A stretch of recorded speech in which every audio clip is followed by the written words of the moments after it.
Hindi siya kabayaran, Adrian. Tao siya, hindi gamit na pwede mong kunin. Alam ko, pero may utang na kailangang bayaran sa paraan ko. Hindi ko alam kung sino ang tama. Pareho kayong may dahilan. Hindi kita iwan kahit anong mangyari, Lara.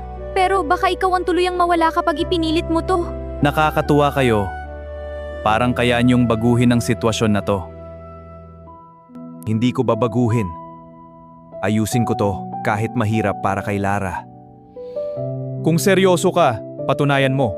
Huwag puro salita lang. Sabihin mo kung ano gusto mo. Harapin ko kahit gaano pa yan kahirap. Sige, bibigyan kita ng pagkakataon. Pero hindi ito magiging madali para sa'yo. Marco, huwag mong tanggapin, hindi mo alam kung gaano siya kasalbahe. Kahit ano pa yan, hindi ako uurong. Hindi kita pwedeng pabayaan ng Lara. May isang kondisyon. Kapag natalo ka, tuluyan na siyang mawawala sa'yo. At kapag nanalo ako, lalaya siya at matatapos lahat ng to. Interesting. Matagal na akong walang nakitang ganitong tapang. Ayokong maging dahilan ng laban niyo pero wala akong magagawa. Hindi pera ang labanan dito.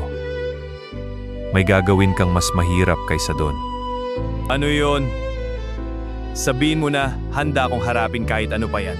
Marco, baka dito na tuluyang magbago ang lahat para sa atin. Mag-follow ka na para sa part 7.